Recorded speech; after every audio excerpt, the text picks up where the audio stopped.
बहुत समय पहले की बात है। एक छोटे से गांव में एक लड़का रहता था जिसका नाम अर्जुन था। अर्जुन का दिल बहुत बड़ा था, लेकिन उसका जीवन उतना ही छोटा सा था, क्योंकि वह हमेशा अकेला महसूस करता था। गांव के बच्चे तो अपनी अपनी दुनिया में खोए रहते थे, लेकिन अर्जुन का दिल कुछ अलग ही चाहता था। उसे हमेशा लगता था कि कुछ बड़ा और रहस्यमय उसका इंतजार कर रहा है। गांव के किनारे एक घना जंगल था। लोग कहते थे कि उस जंगल में एक ऐसा पेड़ था जो किसी को भी अपनी शक्तियों से मोहित कर सकता था। यह पेड़ रात के समय और भी ज्यादा रहस्यमय हो जाता था। लोग कहते थे कि उस पेड़ के पास जाने वाले किसी न किसी तरह की अजीब घटना का शिकार हो जाते थे। लेकिन अर्जुन का दिल किसी रहस्य को सुलझाने के लिए तरसता था। एक दिन अर्जुन ने ठान लिया कि वह उस पेड़ को देखेगा। उसने सुना था कि जंगल के बीचों बीच वह पेड़ एक गहरी गुफा के पास खड़ा था। अर्जुन ने बिना किसी से कुछ कहे जंगल की ओर रुख किया। जंगल में घना अंधेरा था और केवल पक्षियों की आवाजें सुनाई देती थीं। अर्जुन के कदम धीरे धीरे बढ़ते जा रहे थे। उसे हर कदम पर कुछ न कुछ अजीब सा महसूस हो रहा था, जैसे कोई उसकी नजर रख रहा हो। लेकिन अर्जुन ने डर को नकारते हुए आगे बढ़ने का फैसला किया। जब अर्जुन गहरी गुफा के पास पहुंचा, तो उसने देखा कि वहां एक विशाल पेड़ खड़ा था। पेड़ की छाल काले रंग की थी और उसकी जड़ें इतनी बड़ी थीं कि जैसे जमीन को चीरते हुए निकल रही हों।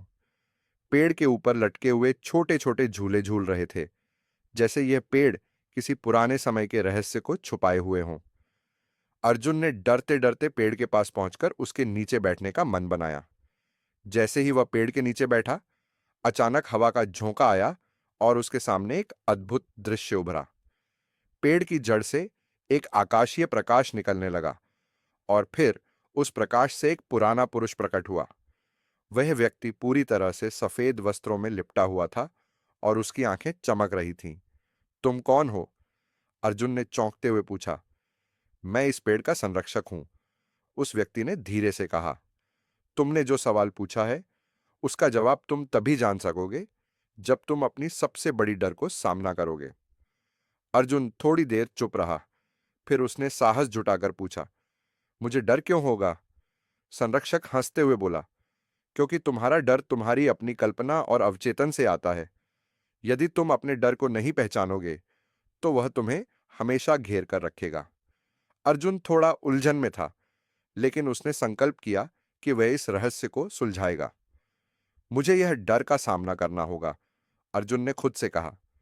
तभी पेड़ से फिर वही प्रकाश निकलने लगा और अर्जुन की आंखों के सामने उसके सबसे बड़े डर का रूप उभरा, एक विशाल अजगर। अजगर की आंखें लाल हो रही थीं और उसकी सांसें गर्म थीं। अर्जुन को लगा कि अब वह नहीं बच पाएगा, लेकिन तभी उसे याद आया कि उसे सिर्फ अपने डर का सामना करना है। अर्जुन ने डर को अपने अंदर महसूस किया और गहरी सांस ली।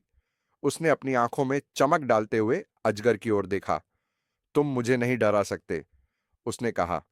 मैं तुम्हें अपनी शक्ति से जीत सकता हूं। अचानक अजगर के रूप में एक अजीब सी हलचल हुई और वह धीरे धीरे गायब हो गया। अर्जुन ने देखा कि यह सिर्फ उसकी मानसिक स्थिति का ही हिस्सा था। असल में वह डर केवल उसके अंदर था और जैसे ही उसने उसका सामना किया, वह गायब हो गया। संरक्षक ने मुस्कुराते हुए अर्जुन की ओर देखा और कहा, तुमने दिखा दिया कि तुम अपने डर पर काबू पा सकते हो। अब तुम्हारे अंदर वह शक्ति है जो तुम्हारे जीवन को दिशा देगी। अर्जुन ने महसूस किया कि उसकी असली शक्ति उस डर के ऊपर विजय प्राप्त करने में थी। उसने संकल्प लिया कि अब वह अपनी जिंदगी को एक नई दिशा में ले जाएगा और कोई भी डर उसे आगे बढ़ने से रोक नहीं पाएगा। वह वापस गांव लौटा, लेकिन इस बार उसका आत्मविश्वास नई ऊंचाइयों तक पहुंच चुका था। अब वह अकेला नहीं था, क्योंकि उसने अपने डर को परास्त कर लिया था और उसे यह एहसास हुआ कि सबसे बड़ा साहस वह होता है जब हम अपने भीतर के डर को पहचानकर उसका सामना करते हैं।